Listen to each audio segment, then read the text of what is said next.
Welcome back, Undignified, to Billy's Bible Study, episode 6. And today I'm going to be talking about Ecclesiastes 5. And right now I'm going to start in verse 1. And it says, "Walk prudently when you go to the house of God. Draw near to hear, rather than to give the sacrifice of fools, for they do not know that they do evil."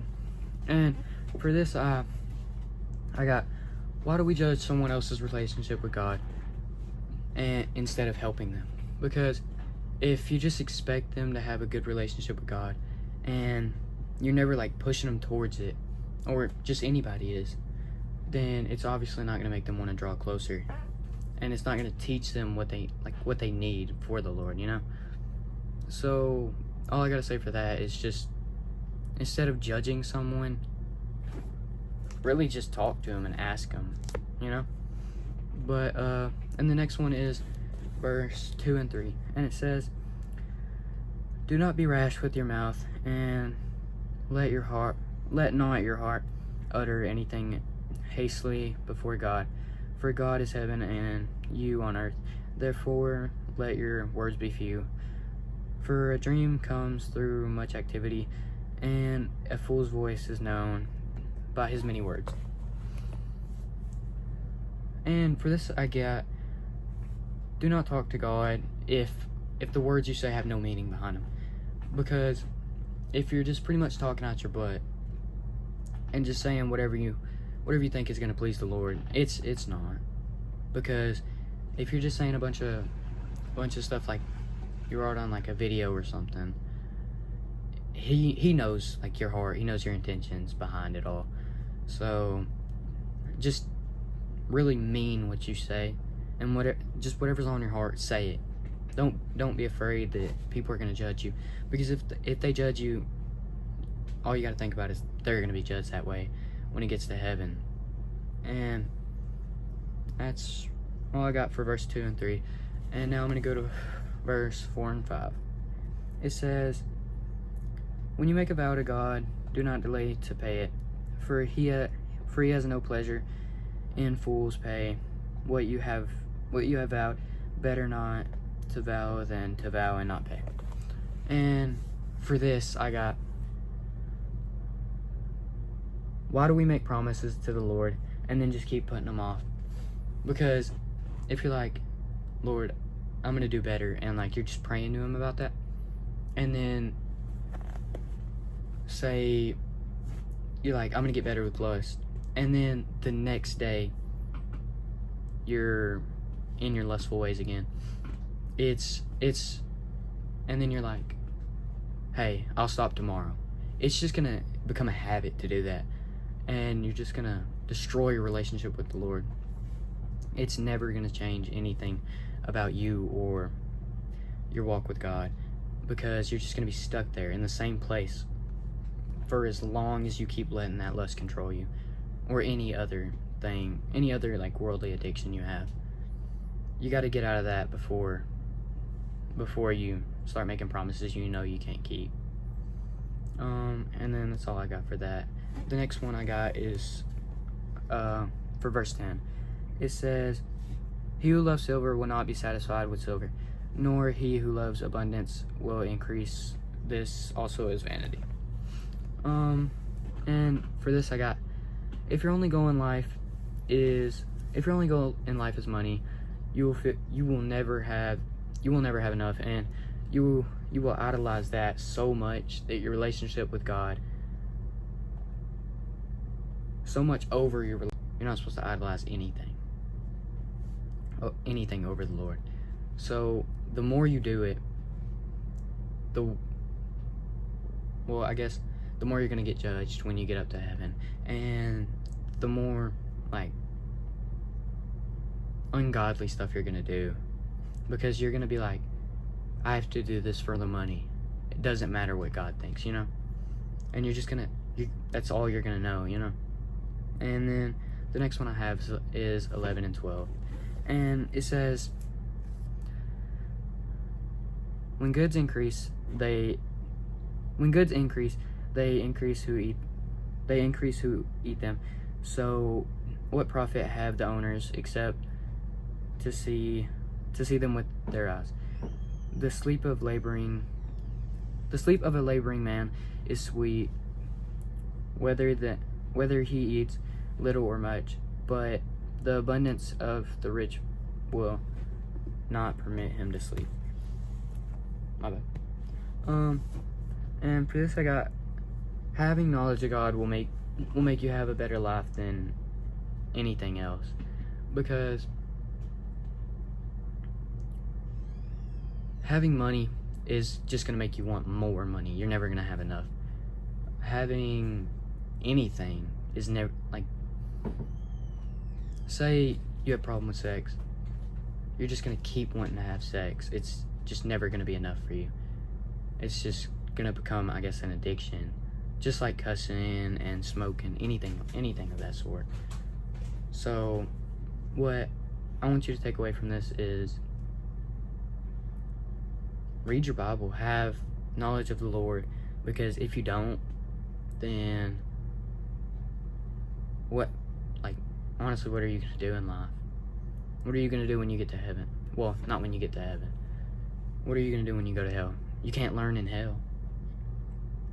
You're just going to be in a bad place. And being there is not good for anybody. And then my next thing is for 13 through 15. And it says, There is a severe evil which I have seen under the sun, riches kept for their owner to his hurt, but those riches perish through misfortune. When he begets a son, there is nothing in his hand. As he came from his mother's womb, naked shall he return to go as he came, and he shall take nothing from his labor, which he may carry away in his hands.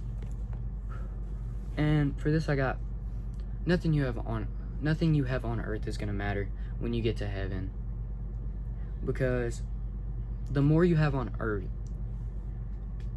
the less you're going to crave God, because you're going to be like, I have everything that I need. What is God doing for me? Like, you're just immediately going to think, God didn't do this for me, I did this for myself, you know?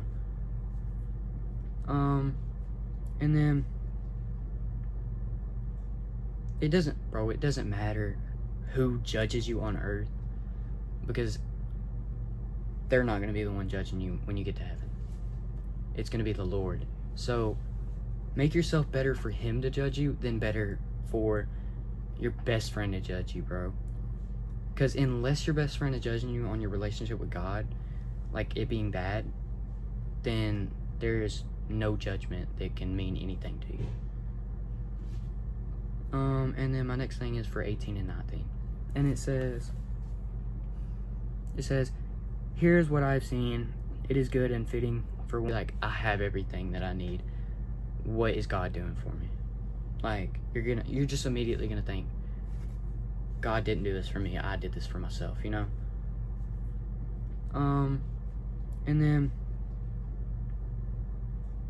it doesn't matter who judges you on earth, because they're not going to be the one judging you when you get to heaven.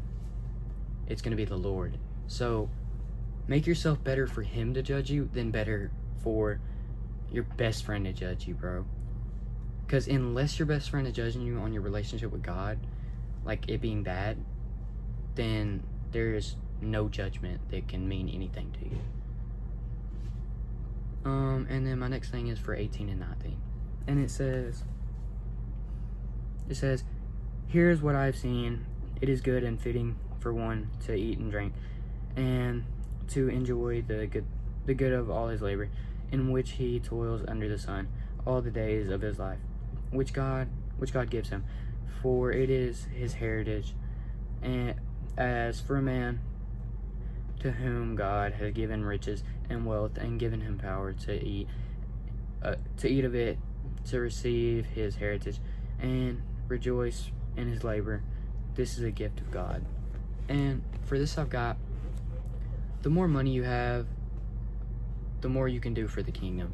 So instead of getting rich and spending it all on yourself, get rich and use it as a way to spread the word. Because, dude, if you were a billionaire and living right for God, you can't just be a billionaire and think you're living right. You have to be living right. So if you got like a lot of money, I'd say use it to build a church, bro. Build more churches than, like, say there's not a church in your town, county, whatever. Build one, dude. Like, whatever you spend it on is gonna mean nothing. It's never gonna mean anything to you. You're just gonna crave what that is more. It's not gonna be enough for you because you're rich, bro. But you seeing a change in somebody else's life because of what you did with your money makes you feel like a way better person than you are. Dude, all I have to say for this whole thing is just glorify God.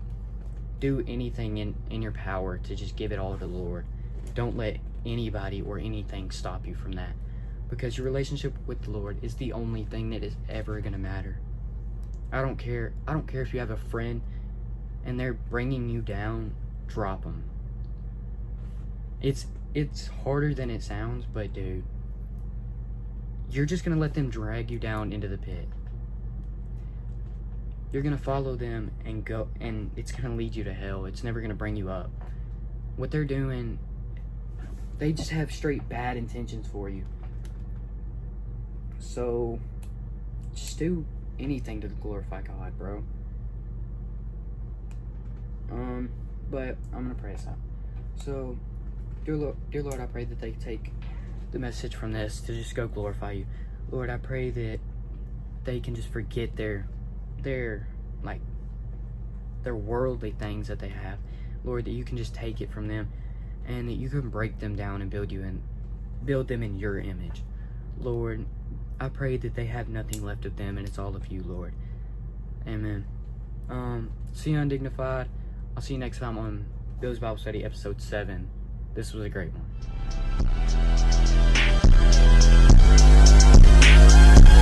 one.